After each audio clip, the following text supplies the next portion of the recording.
راستشو بخوای چیزی که دوست دارم این جلسه راجبش صحبت کنم اینه که حس میکنم پارتنرم جدیدن اون توجهی که من دلم میخواد رو به من نداره.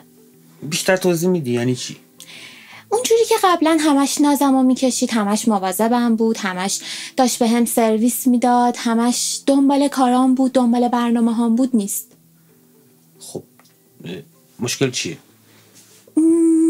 مشکل دیگه چی؟ این که مثل سابق سرویس نمیده؟ بله. خب اینو نباید با اون مطرح کنی، چرا با من مطرح میکنی؟ خب به خاطر اینکه از نظر اون این مشکل بزرگی نیست، بچگانه است حرفی که میزنم. اصلا بذارید بهتون یه مثال بزنم شما ببینید که من حق دارم یا نه. من دیروز وقت آرایشگاه داشتم و قرار بودش که من رو ببره سالن. اصلا خودش به من گفته بود که برم آرایشگاه.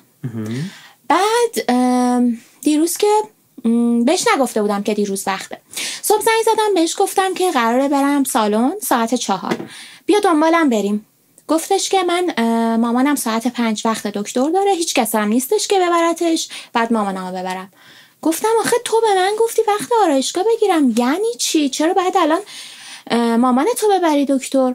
گفتش که نه دیگه، من با مامانم ست کردم و اینا. درسته عزیزم، ناراحت نباش، میدونم که بهت قول داده بودم، میدونم که واسه من داری میری آرایشگاه، ولی هیچ کس نیست مامانمو ببره.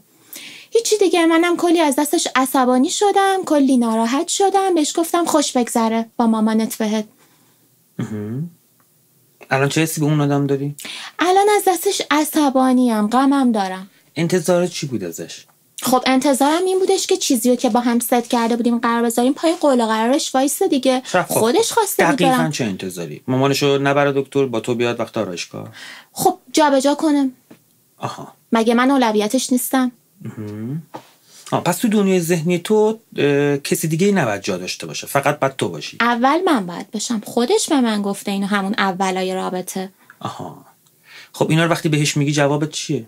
میگه عزیزم تو اولویت من هستی، ولی گاهی وقتها مجبور میشم که یه کارایی بکنم که مثلا یه کارای واجب تری انجام بدم، ولی قلبا تو اولویت منی.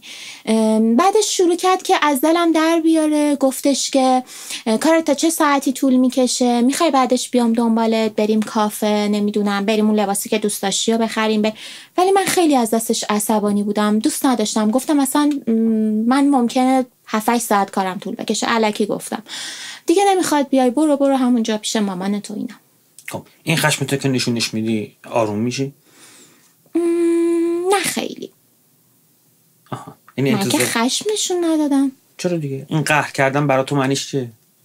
نه من خیلی خشمم بیشتر از اینا بود. آها. و چرا نشونش ندادی بیشترشو؟ خب برای اینکه حوصله نداشتم که با هم دیگه دعوا کنیم. حوصله نداشتی؟ آره، چون اصلا اون از دخترایی که زیاد دعوا میکنن و جیغ جیغوان و بهونه میگیرن خوشش نمیاد. توجهش به من کم میشه.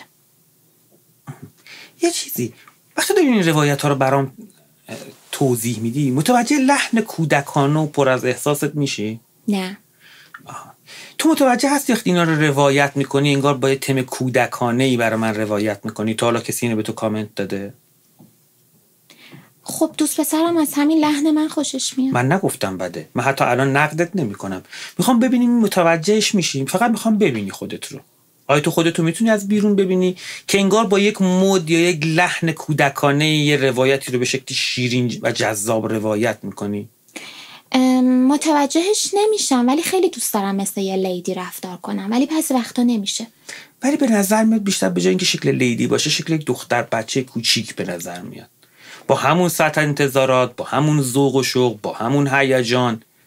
الان به نظر شما این چیز بدیه؟ نه بده و نه خوبه. الان تو ببین دوباره ذهنت داره میره سمت این که پیدا کنه که این بده یا خوب.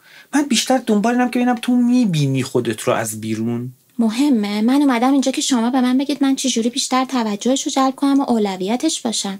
برام این مهمه. اگر این لحن تو و این تون صدا تو و این مدل رفتاری تو من میبینم، حتما پارتنرت هم میبینه. من فکر نمی کنم پارتنرت تو رو جدی بگیره. فکر میکنی چرا جدیت نمیگیره؟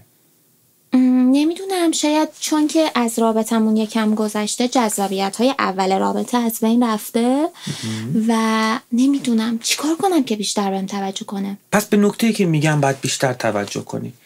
ببین تو رابطه‌ای که الان تو تعاملی که با من داری، من تو روی دختر بچه شیطون پرحرارت پرهیجان پر از انتظار و یک پکی میبینم. حتما پارتنر تو یا همسرت هم تو رو این شکلی میبینه. اگر تو رو اینجوری ببینه دیگه خیلی جدید نمیگیره، چون تو رو یه بچه‌ای میبینه که ممکنه هر لحظه بهانه‌گیری کنی.